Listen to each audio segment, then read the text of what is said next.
Hey, welcome to the Remotely Speaking Podcast. I'm your host, Paul Hawkins, and today we're coming from our new studio in Greenville, South Carolina, that our lovely media director, Kristen, has helped us set up. It's phenomenal. Today, I have a great guest today, Scott Patterson, who runs two businesses and all of our accounting needs with our business. Good friend of mine. I'm super excited. Let's get into it. Scott, welcome. Thanks. I appreciate you having me. This is going to be fun. Absolutely. I am so excited to talk to our audience about the things that we're doing together. You have been helping our business for 2.5 years. I have so many awesome stories to talk about later on. And for me, you've turned into a good friend as well. And I'm really excited to share your story today. Absolutely. We've thoroughly enjoyed getting to know you, and glad we can be of value to you and your business. And it just feels like we could spend days together just talking business and strategy, and it's fun. So yeah, we enjoy it. And we do. Usually I go way past our hour that we have together. Once a quarter, I just keep talking, and you're so kind to let me keep talking. Because it's fun. I love it. So first, I want to talk about just your background, man. I want you to tell the audience where you started, how you got here. You started two companies. How'd you get here? You would think, oh, he runs an accounting firm. He must have gone to accounting school and done all those things. And the reality is I'm a little bit of an odd duck. I didn't go to accounting school. I actually got a computer engineering degree from Clemson and did software engineering for 4 years and decided that I didn't want to be stuck in a cubicle staring at a computer all day. It's so much more fun spending that 3 or 4 hours talking strategy with you and seeing what amazing things you guys are doing in business and all the clients that we deal with. It's so much more engaging for me to interact with people. And I love bringing the technology, the problem-solving attributes of engineering to the accounting world, because accountants are known for just being so black and white. No, that's their favorite word is, no, you can't do that. No, you can't do that. And if you can bring a problem-solving mentality to this industry, you can bring a technology background. It just makes everything so much easier in a world that's known for pushing paper. It's so much better. And so yeah, that's the point of view that we bring to everything we do. Yeah.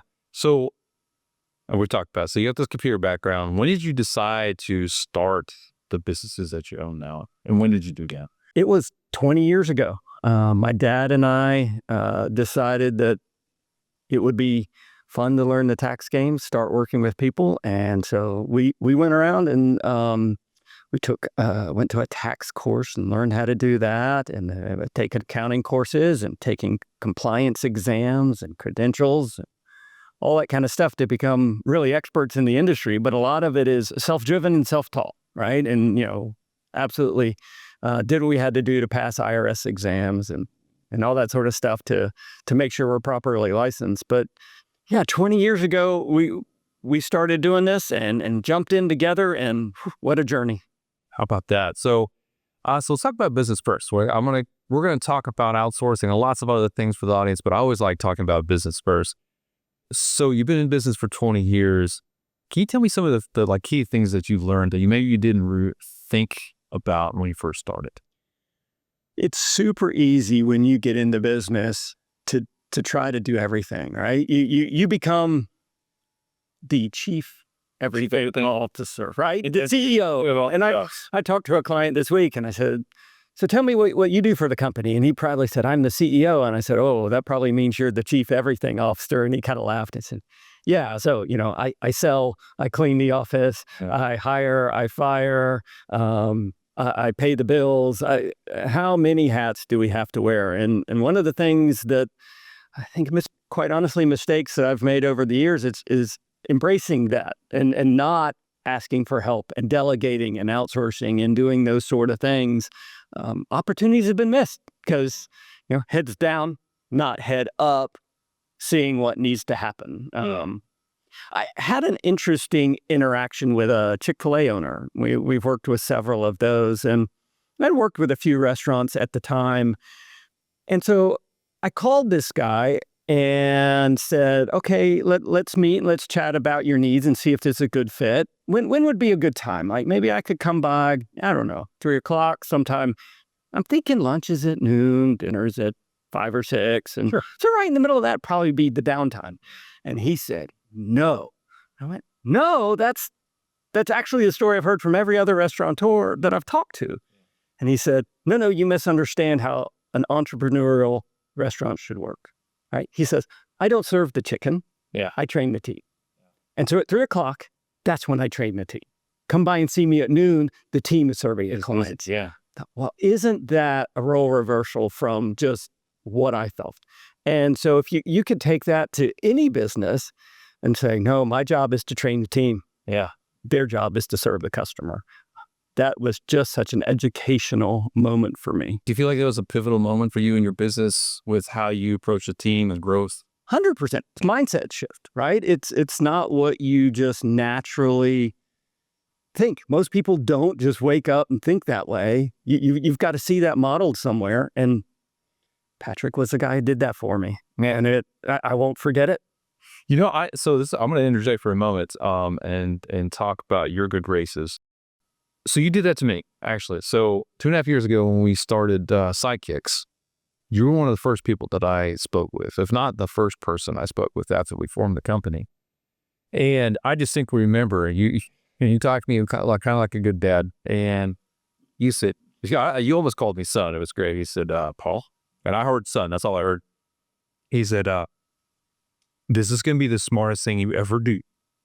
He said, use my services for your accounting needs. I was like, okay, man, I can do it. And you already described it that day one, like you need to outsource the things you don't need to do. Otherwise, you're going to be having 15 jobs. You're the the chief of everything officer. And you couldn't be more right. It was for me, one of, if not the most impactful things I've done with our business is outsource all of that work to you. So that we wouldn't do it, so that I could focus on training the team. So, for example, I handle all the CFO duties within the company. Chastity is the CEO. And I found very quickly, within like 2 weeks, that all of my time would have been consumed with accounting, with books, with forecasts, with payroll, etc. And I could not do anything else that the business required me to do, right? For strategy and growth and planning. I couldn't do it. And so I feel so fortunate, man, that like you basically imparted your wisdom and essentially told me, you're going to do this.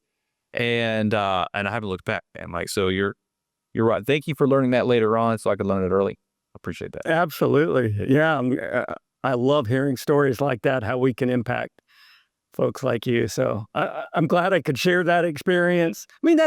That's the way that the business is best done, is experience are shared, lessons are shared. If we all have to learn them ourselves, boy, that's a long road, right? What a good thing to talk about. So you and I are very similar, that we're very, I always word I'm looking for, self-reliant, right? Give us a number of things, we can just go handle it. I generally don't need lots of people's help to do it, but you hit your limit, right? And my goodness, I think in the last one of the things I've learned the most in the last couple of years is to stop talking, start listening more, but find more friends in the space to just ask them questions. Because chances are someone's learned it before you have. And there's no need for me to go and try to learn how to be an expert at videography. I had Kristen, who's amazing, by the way, and there's no way I could do this. It's going to take me 10 years to figure out what she's figured out, right? But my personality is such that I want to do that. And the answer is no, man. Like, you need to go do the things that are most important for the company. Go ask other people what they do so you can find out those answers without you having to learn it the hard way. Absolutely. And the natural thing for us as we start a business, it doesn't matter if it's a plumbing service or an insurance agency. It's really not that different. The natural human inclination is to say, well, I can do it. Yeah, sure. I don't want to pay you to do it. I can do it, yeah. Right? And that's where Home Depot and Lowe's thrive, right? They're the DIY, and QuickBooks makes it seem like it's easy, but the reality is QuickBooks is a tool like that is sold much like Home Depot sells a rake, right? They're tools. You can learn how to use them. You can spend your time doing that, or you can say, no, I'm not going to spend my time doing that. And I'm going to have someone else do it. I don't know if you ever stepped on the wrong end of a rake, but it might end up right in between your eyes. Yeah. Right. So, and same thing can happen with any other task that you might have, right? You can always say, I can do it. And I bet you can. You're a smart guy. Yeah. You can figure it out. The question is, should you? There's a good book that I recommend all of you to get. And really anything by Dan Sullivan, get it. But this one in particular that comes to mind is one called Who, Not How. Who, Not How. Right? So it kind of speaks to exactly what we're talking about here. And the great title, Dan. Well done. Perfectly titled book. Sure. By just telling you the title, you know what we're talking about is he's encouraging you to find who can help you, not spend your time figuring out how to do it. And his point is, you can spend your time doing things that give you energy that only you can do, and you ought to let the others do the things that don't fit in those categories. And for most business owners, accounting, payroll, the things we do, not on the just, I love it. I woke up this morning and said, heck yeah, I get to balance my checking account. Yeah. That just doesn't happen. No, it doesn't. No, even if you like, I still don't want to do it. Yeah. I think the only thing I enjoy probably doing is forecasting, which I would say most business owners should do that, period, right? You might have someone to help you, but it's your responsibility to figure out like where you want the company to go revenue wise and what your numbers are. It doesn't mean you calculate them, but you should know them, right? That's about it. Everything else, 100%, man. Like, please help me. Yeah, that'd be great. Let's talk about that. I have a whole list of things and we're going to go through it. So we might be a squirrel jumping across, but that's fine. I want to talk about why it's good to outsource accounting, bookkeeping, and payroll. And before I say that, let me tell the audience about us and like why, oh my goodness, is so impactful. So earlier I talked about how, hey, well, like kind of day one, we got your help. Even though maybe I only had like $500 in the business, you guys are still doing books. And as we grew the team, we have 15 employees now that are in over 10 different states. So from a payroll perspective, we have 10 different states of payroll to manage. If I were doing that myself with one of the payroll providers out there, I would spend all my time and I wouldn't know what was compliant, what wasn't, what rules I needed to follow, what things I need to submit. I mean, having watched what your team does with me, oh my goodness, so much stuff. So for me, it was like a very smart first thing to outsource. So let's talk about that. Like why again, is this something that perhaps a business owner should outsource versus finding an in-house accountant, for example? Think any task. I mean, we can dig into the specifics of tax, accounting, and payroll. But if you just think, why would I outsource any task? Mm-hmm. Again, what we just talked about is the natural inclination can be, I can do it, right? I can do my QuickBooks. I can check my email. I can make an appointment. I can do all these things, but should I? And so if we embrace Dan Sullivan's Who, Not How, the next inclination is I look around my office and I go, okay, who in here could do it? Could I delegate to someone sitting here? And you go, if you really think about that, just to cut to the chase on it is that's another form of doing it myself. Because even though I delegate around my office, I still got to hire that person. I got to train that person. I got to oversee that person. If they quit, all that stuff comes into play. And really, I'm still responsible, right? Yeah. I've somewhat delegated some of the minutia, but the whole task, I'm still responsible for. Still responsible for, that's true. So the quick path to a return on investment is finding someone typically outside my four walls that can bring me instant expertise, an instant system, and just make sure you take that and you never give it back. It never comes back to my plate. I want to know that when I outsource this and I ask someone to help me, doesn't matter what it is. Here you go. Yep. Can you take care of it? Yeah. Right? It could be I'm expanding to a new state. I have an employee in that state. What do I do? It could be I got a notice. What do I do? It could be I bought a building. What do I do? My husband started a business. We own a farm. How many things do we tend to get with clients that there are things that come up, and you've got to trust with that outsourced person or whoever you delegate to, they can handle those things. Because if not, you get like client or a prospect I talked to this week that called and said, well, I hired somebody out of state and I called my payroll provider and they said, yeah, just give me the numbers. What are the numbers? I don't know what that means. And I certainly don't know how to get it. Yeah. What do I do? And you just go, that's not what we need in a partner. I need someone that I can truly count on to take the task and run with it, right? And bring that expertise and that system with me. Does that make sense? But it's 100%, dude. So I call you the easy button. For us, I mean it. So something that I encourage other business owners when they outsource work is to consider the outsourced team to actually be part of their team. So for example, we work with Katie and Julie. Even though they're your employees, I always view them like they're mine, right? In the sense that I want to have a wonderful relationship with our outsourced team members so that it's just really seamless. For us, absolutely right. Like everything you just mentioned, yeah, all those things, right? Like I get stuff in the mail all the time from the states that we have employees in. I don't know what this is. So I take a picture, I send it to Katie or Julie, and they're like, yeah, I got it. And it's simple. I never have to worry about it. And if there's something that needs to be done, you guys just reach out and say, hey, Paul, like, here's the thing I need you to sign. Or that thing came in the mail equals this. I go, okay, cool. But I don't have to spend any of my time Googling, thinking, really putting any mind to it. Like you guys provide me the actions I need to take. Everything else is taken care of. For all of it, man, for our accounting, the payroll in particular, like I don't spend any time on payroll. Payroll runs, it runs perfectly. It runs on time every time. It's accurate every time. If I need something fixed, it's fixed every time. And I probably spend less than 15 minutes a month on payroll. It's that. And that's probably me just seeing the email that comes in and says payroll was run there. Right. So there, to me, like for finding the right partnership, like we have with you, is just critical. And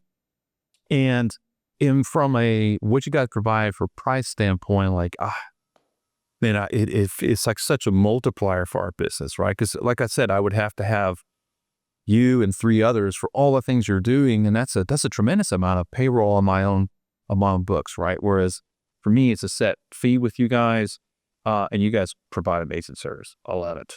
Well, I'm so glad to hear it's running that smoothly for you.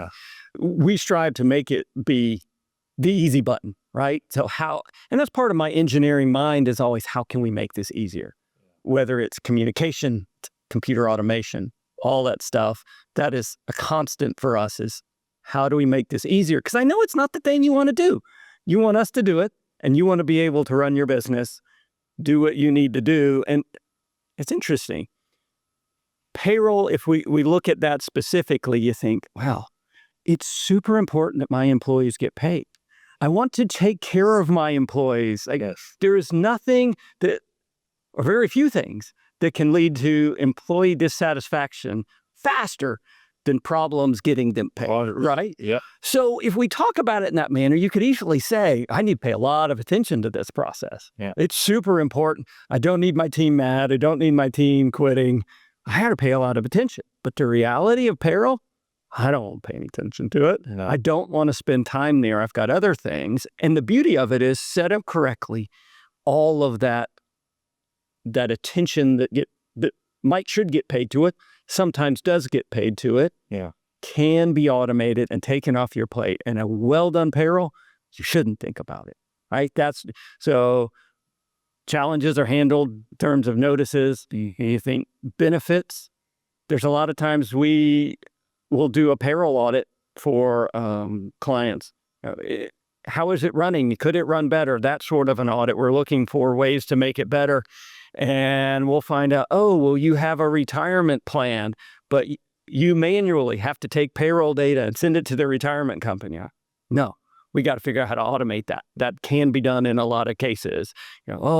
Paid time off. Well, I've got a spreadsheet over here that I keep track of that? No, that should be in the payroll system. It should automatically all be in there and done. Workman's comp, like, can that automatically sync so I don't have these big workman's comp audits? I mean, all these things should be integrated. So that's not where you spend your time. Yeah. You want to spend your time running the business, growing the business, doing the things that bring you energy, bring more revenue, not running payroll. And to me, that's the total dichotomy of payroll, right? It seems like it should be what I spend a lot of time and attention on because it's so important. But the reality is it should not be. It should fade away. It should just work. It should just work. It should just work. And I need to know that it will work and somebody will take care of it if there is a challenge. You know, I'm going to keep singing your praises on this one because we have some states where we have employees where the rules are just kind of weird, man. It's some states are breezy, like you do payroll at the end. Some have county and city taxes and other nuances. Some cannot fall into your umbrella, your workers' comp umbrella policy. There's all these weird things that occur that you guys have just said, hey, man, I got it. Right. And again, I just think of how much time would I lose by trying to do that? How many things would I miss? Would get me into trouble if I did it myself. You guys are just doing it. So I'd like you to actually continue talking about the additional services you guys are providing. So, for example, I would say you provide strategic and additional CFO responsibilities with me when we talk about our tax preparation and our strategy. So you have like another arm to your business, Scott, that outside of payroll and accounting that you're working. Let's talk about it. Sure. Absolutely. Yeah. So I guess to give you the full story on kind of who we are and what we do, I may have left out of the journey is one of the things we figured out early on is business owners have too many things to coordinate. Right? If you think of all the professional help you could get, you could say, you know, I have a bookkeeper over here. I have a tax accountant over there. I have a payroll provider over there. And you could even split some of those up into multiple categories.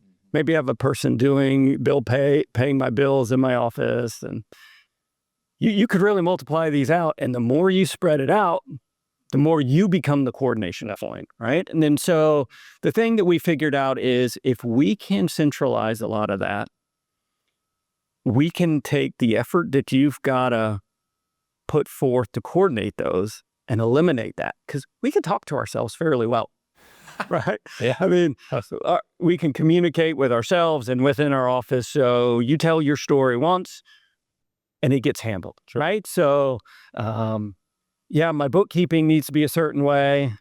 That's got to interrelate with my payroll. I've got the tax guy says, oh, if you're going to be taxed as an S corporation, you've got to have reasonable compensation. So let's make sure the payroll team knows what that is or how that's set. I've got to pay my taxes. How am I going to pay my taxes? Oh, well, let's get the payroll team to get those taxes paid. So it's all these little areas interrelate, and we're built to take those off your plate, make sure they're coordinated, make sure they work together. So again, you go back to doing what you love and what you're energized by. Sure. I definitely take it for granted at this point. I do. I'm glad you hit on that because I want to make sure the audience knows that you guys just aren't a payroll and accounting provider, like not even close. It's all of it, right? And so again, it's one of those things that if you're new to business, you don't realize it until you're about a year in business. The first time you do your taxes, you go, oh my, what in the world? And having someone help you for all the facets, man, like super helpful. So, for example, you and I meet once a quarter to go over like where we stand for the year, how our forecast's going. But something you bring to the table, Scott, is what payroll is doing right now, how your books look right now. How do taxes look now and into the future? Strategically, what do we need to do for this year and next year? And it's all in one meeting, right? And you're right. If I had separate providers for each one of those things, I would have to coordinate a meeting with all four people who may or may not want to talk to each other, right? You to show up with all the info right off the bat. And so it makes the decision-making process so much faster and easier for me. You already have the numbers. You know what's going to look like. You and I make a decision. Hey, this is what we need to do with the business right here to hit our revenue forecast, or this is what we need to do with taxes, how much we set it aside, payroll spot, whatever it might be, it's all done in one time, right? And so I'm always considering like, how can I increase the efficiency of my decision-making process for my staff, right? And it just kind of dawned on me like how efficient that is. I didn't really thought about that till this moment. Sure, you don't know how many times we talk to prospects and they've been to one advisor and he says, I really think you should do this. Yeah. And they go, okay, well, I'll go talk to the other one that impacted and tell them what we're doing. And he says, oh, I don't know. I don't know if that's a good idea. I think we should do this. And they end up just falling back in the chair and go, I don't know. You said this and you said this, and I don't know what the right answer is. But when we can sit in a room and we could go, okay, there's trade-offs. Yeah. Right? The two impact each other, and there's positives and there's negatives, and what are we going to do? Perfect example of that might be, should I raise my salary so that I can get taxes paid? Yeah. Or should I keep it low and find another way to pay myself? Should I, how would a retirement plan impact what I do? Should I choose this one or that one? Well, okay, one person's advising on that. It affects the payroll. It affects the taxes and the reporting. And you just go, it would really help if all of these people were in one room and me, who knows nothing, could sit back in my chair and let y'all talk about it. And somebody could come to me and say, you know what, Paul, if I was in your shoes, knowing everything I know about you, I think you should do this. Yeah, you've done that a few times. Yeah. Oh, you recommend and suggest, and then you look at me, and then I make a decision with Chassie, of course. Yeah. And it's worked out really well. Yeah, man, I appreciate that. So let's, I'm going to switch gears but it's all related.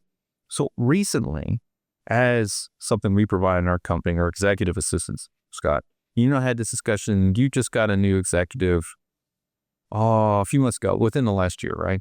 How is that impacting you personally as a business owner, having someone help with all the other things?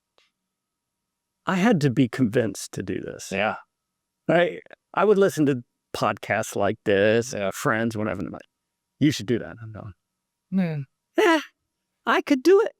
I could check my email. Yes, you can. I could schedule my appointments. Also true. I can do all. What do I need an assistant for? Like, I don't know. But my friend really looked at me and said, trust me, do it. I mean, kind of like you're saying, you've taken that advice from me. I took it from Tim. And I just went into it with, it's an investment. I'm going to give it a whirl. We're going to see how it goes. And I am so glad I did. I never really go back. Yeah. Because, I delegated my email, right? I have a chat with my assistant every morning. And we go through, okay, here's what happened yesterday. Yeah. Give me a brain dump. Like, what's all the stuff? Because, entrepreneurs, we never turn off our brains, right? It's running all night. I woke up at 3 a.m, thinking of things.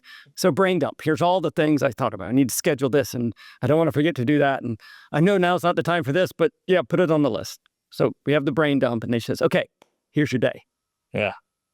And so it gets me ready. So I have really taken all the load off of my brain and really given it to her. And what a blessing. I struggled keeping track of the list. And do I do that on paper? And do I do that on my phone? And I need a better to-do list. Don't need it anymore. Yeah. I got her, right? So she's able to really do the things that are difficult for computers and AI to do. She goes, today's not a good day. Like, I can tell you're stressed today. You've already told me that your mind's on, you got to do this thing for your wife. So I got this, right? I'll handle it. Or we'll talk about that tomorrow. Where if I'm looking at the to-do list, I see all those things and my stress level just goes higher. But she's able to keep me focused. She's able to adapt to what I need. I've been able to delegate something I never anticipated, which is just the responsibility for keeping up with my task list. Yeah. And so by giving her that and her just looking back to me and says, Scott, focus on me. Here's the important thing. Yeah. So valuable. So what do I do with my time? I can focus on other areas of the business. Yeah. I all of that, yes. But the other one that's great is when it's time for me to go spend time with my family or friends. Yeah. I don't feel guilty that I haven't checked my email today. Yeah. All right. Right? Love it. So I can also do those rest, relax, important things in my life. And I just don't have to be stressed that, man, I was so busy today. I didn't get my email. I feel so bad. I'm so glad. I'm so happy to hear you say that. And I'm happy for you, man. Like my goodness, there's 2 things I recommend every entrepreneur get on day one. Even if you don't have any money, go do it. So accounting services and executive, right? And you're absolutely right. The executive, if you have the right assistant, is so transformative. It's hard to put into words, right? So we provided for clients as well. And so many of them come back and like, you have no idea how much changed my life because I spend all my time in the evening in the email and not spending that time with my family. So what I found is like there's a 1-to-1 correlation between the amount of work the executive takes off your plate and how much time you can give right back to your family. And maybe 2-to-1. And we found, Chastity and I have found that with ours is April helps out so much with just email, right? I always bring up email for entrepreneurs because it never goes away. Come on, Paul. It's just email. It doesn't take us I'll do it. Email. I can do email, don't worry about it. Yeah. I don't want to do email. Yeah. Paul, the thing that needs to be just laid on the table and that I didn't anticipate when I did this is the cognitive load that is lifted. Yeah. Holy cow. That has, I just, you have to experience it to know. And you have to trust that when you hear that, you go, the lifting of just the responsibility level for all these, right? I have to check my email. I have to respond to this. I have to weed through the spam. I have to, I get an appointment request. When could I do that? With that cognitive load lifted, yeah. Oh, that is everything. And you can't anticipate it. You have to experience it. That's true. That's true. That's a great selling point, man. That's awesome. You're hired. No, I love it. For us, something that I know Chastity and I absolutely love is positively impacting business owners in their lives, right? That's our mission in our companies. How can we positively impact people's lives, period? And by providing who would provide. The executive for me allows a business owner who's like true and dear to my heart now that I'm in this journey as well of, hey, how can I make your life less stressful, easier, more manageable, etc. Because I know when that load is lifted off your shoulders, you can provide the right amount of time to your family, right? So it's like, this is our own way of like, how do we positively impact families across the U.S.? And it's just this right here, let alone the business part. And so what you said, like we keep hearing over and over again, we feel it in our own business and lives as well. Like I can't reiterate enough, like, if you haven't read the book, Buy Back Your Time by Dan Martell, like, we'd already been doing this business. I read that book afterwards. I was like, he's 1,000% correct. 1,000%. Right. And it, for me, I'm finding people who are reluctant to do it, it's almost always just a control thing. Almost always control. Like, I'm scared to let go of those things. Just like accounting, I'm scared to let go and outsource those items. When in reality, like you can grow so much bigger if you let it go. That, and the other thing they hear a lot of times is, I'm hesitant to make the financial investment in these things, right? I mean, you go, I can do it. I've got more time than money today. Yeah. Right. Or, I've got team members. Could I push it to them? And, we're the guys that we're asking you to outsource to, quite honestly. Right. And so you can go, come on, guys, of course you're going to be a fan of outsourcing this. But the thing that I would stress in all of this is when you look to outsource, who you choose is the most important thing, right? And yeah. you can take your pick. In the accounting and payroll world, you can say, hey, I'm going to outsource to someone in my office, the local CPA. When you think executive assistants, again, you think, hey, I've got this person in my office. I even thought of to putting someone in my office in that role. But if you really embrace the Dan Sullivan point of thinking who, not how, you've got to look for a provider and an outsourced person, or whoever you get the task to it, that gets it, that wants it, yeah, and has a competency to do it, right? That's a traction type concept and mantra, if you will. Yeah. But the fact that when you hire us to fill those roles as an outsourced provider, you don't just get a person that you're going to have to train, you're going to have to oversee, you're going to be responsible for. You get someone that shows up and says, okay, let me tell you how an accounting department runs smoothly.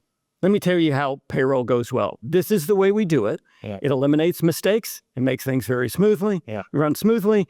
And when trouble comes up, this is what you do, right? Same with the executive assistant. You can flail around and go, okay, what should our meetings look like? What tasks should you take on? All that. Or you can say, no, I've got one who showed up today. First thing we do is I get to know you. I have all these questions. Yeah. Here's the format of our meetings. Here's our meeting cadence. Here's what I'm going to do. Here's what you're going to do. Here are the tools we're going to use to communicate. And if all of this can be handed to you, that's where you really get instant ROI. And that's where the investment becomes worthwhile. Yep. That was an emphatic yep. Because I've experienced it with you in particular, and your team. Absolutely right, 100%. Thank you, by the way. Yeah, our pleasure is so much better because of you guys. So, awesome, Scott. Let's talk about multi-state payroll challenges. We have them. You guys handle them, but they can be challenging. The thing that we hear all the time is when someone's made the decision to outsource and they've hired someone who they may not be in the state, right? They may be across the country and they may be the perfect expert to help you in your business. Yeah. But okay, now I got to deal with another jurisdiction. You think it's just easy to bolt that on to the existing payroll that we have, but it's not as easy as you might think. And there's a couple of hidden challenges. The thing that is obvious to some, right, or becomes very quickly obvious is you've got to register in the state and get payroll numbers. I mean, you call your payroll provider and said, the person's out of state, and they're going to say, great, give me the numbers, right? So that's low-hanging fruit in my world. The challenge that most don't see coming and honestly don't take seriously until things go wrong is the HR implications of that employee. Good call. And that's where most payroll providers don't help you at all, right? They help you do the filing and the withhold taxes and those sort of things, that low-hanging fruit. But do they help with those multi-state issues? Is your handbook updated? What is this going to mean to PTO? What does that state say about it? What does it mean about maternity leave? Yeah. Simple one. Crazy to think this, but what does it mean for my dress code? There are states that have rules, and I'm not talking about one state. I'm talking about 15 or 20 states that say you cannot limit dress code in this way. Oh, interesting. So it can go down to that level, and you need to make sure that when you hire someone out of state, you're addressing all of those HR issues. Yeah. You update your handbook to deal with those, and then you give them those notices. You probably have in your office on the wall a poster that says required notices for my team. Yeah. If you don't, you should. Yeah. Right? But how do those get to that out-of-state employee? Right? Can they see them through the walls and through the Zoom session? Is it behind you as you shoot? Chat with them? No.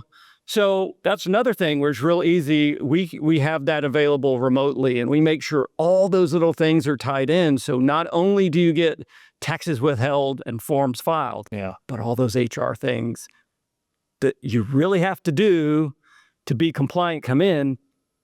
It's sad though, Paul. Most people go, not a big deal.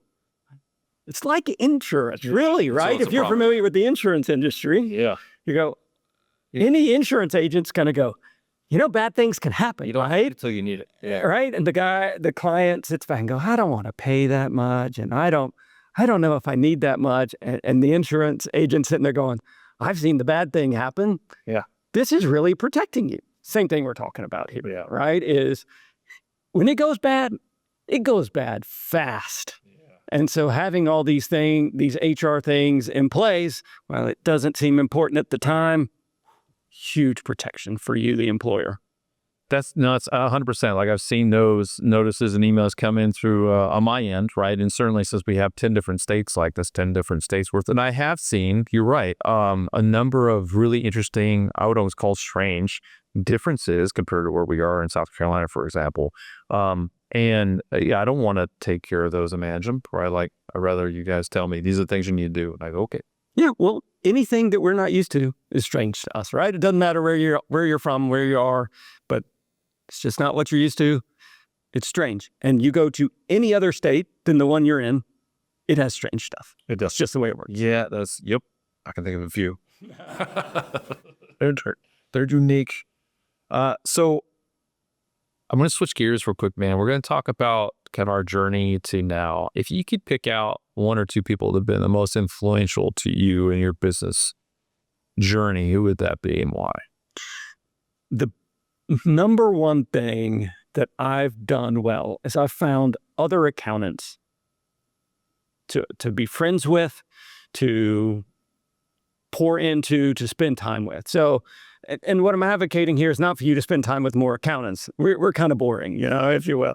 But it's spend time with people in businesses like yours. So if you're part of a franchise, spend time with other people in the franchise. If you're not, you just seek out people like you. And in my case, I've got friends that actually are in the same town, right? They're down the street. I know who they are, but I have better relationships and deeper relationships with those that even aren't in my town and aren't competitors. I travel to meet them 2 or 3 times a year, and we talk shop, and we get to be good friends, and just the like-minded camaraderie that comes from that is amazing. That is the number one thing that I tell all clients to do is find like-minded people that you can call when times get tough, that are doing the things that you do. And so they get you, right? I mean, it's great to have friends that are in other businesses that are just entrepreneurs. Sure. That's wonderful. Do that all day long. But it's another level when they're in your industry and they're facing the exact same challenges that you have. So find that. It's invaluable. When did you start doing that? Almost from the beginning. Yeah. Okay. And I've found different groups to be a part of. Like in one stage of business, this one seemed to satisfy. And in another stage, that one, and now it's in another one. But you're always looking for those things that move and change over time. But almost from the beginning, maybe it was lucky. I don't know. Yeah. Again, this is not something you necessarily wake up and think that you need to do. The more you grow as an entrepreneur, you'll find out, if you don't already know this, it can be very lonely, right? When you run the business and challenges come up, who do you talk to? You, right? I talk to you. Well, and we appreciate that the trust and confidence you have in us in that space. Truly, truly, we do. The reality of entrepreneurship is it is a lot of times a lonely gig. Absolutely. Many entrepreneurs go, I can't go tell my wife I had a bad day. She's going to freak out. Yeah. Right. And my friends, they work for big company and they don't understand either. Right. I need someone that I can call and say, I had a bad day. What do I do? I had a challenge. What do I do? I had a success, good quarter, big sale. Who do I say? Whatever. Yeah. I need somebody that I can high five. Sure. But so having someone that can identify with your situation, there's not much better. That's great advice, man. I recommend to all of our listeners out there that you find your peer group within your entrepreneurial journey and go be with them. Absolutely. Because you do the sounding board and you're going to find out lots of things that you don't already know, again, that they've already figured out, right? And you have a sounding board for all the good, bad, and ugly that other friends and family just won't get. They just won't understand. That's great advice, man. 100%. So one more thing before we start to close. If there's one piece of advice outside of that you could give to an entrepreneur, what would it be? Trying to give you a new piece of advice here that maybe we haven't mentioned in the past, because I could rehash, those things. Yeah.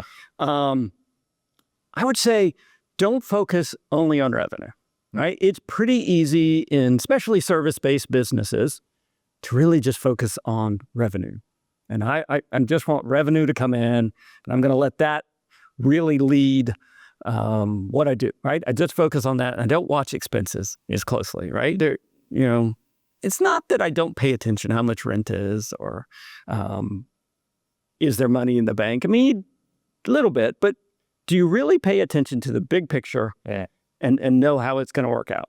Are you paying attention to expenses and keeping those in check? I mean, you get things that happen in there that you may not expect, right? You can logically think at home, I mean, how many TV subscriptions did I end up with? I don't know how I got here. I just had a ton. So it's 7. Yeah, I got 7. It could be my payroll got bloated. And now that my revenue shrunk, I need to cut some. Or hey, now that it's grown, I've got some opportunities to expand that. Or all kinds of insights you can get by paying attention to the big picture, much less the tax guy looking at you going, yeah, in addition to helping you run a great business and making sure the bottom line, most important thing, is well protected, we can also use it to help avoid tax surprises, right? Because I hate calling you on the proverbial April 14th.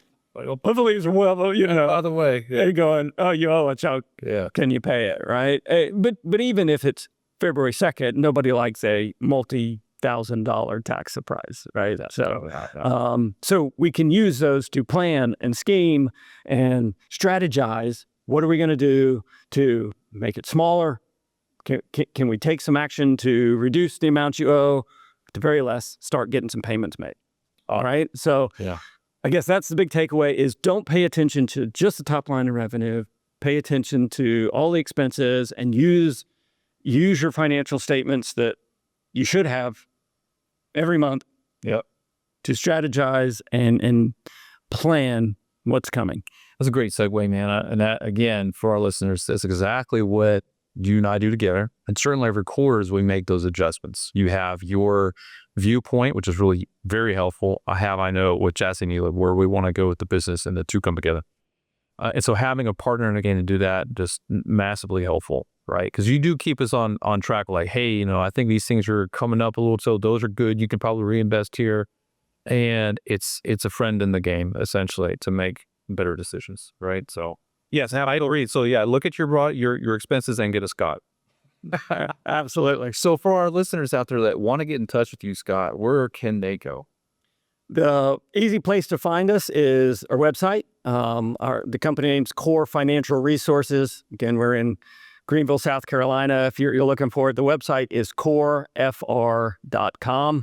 You can find us there if you'd like to chat and just see what it might be like to work with us. We'd love to you to put in a meeting request there, and we'll get back to you as soon as we can. I love it. Perfect. Scott, thank you so much for being on the podcast today. A pleasure speaking with you as always. Oh, my pleasure. Thanks for having me. Awesome. Hope you guys loved today's episode. What a wonderful time. If you haven't already, be sure to like, subscribe to our channels. We have a YouTube channel, of course. You can go to @Remotely Speaking Podcast on Instagram. Follow us there. As always, we'll talk to you next time.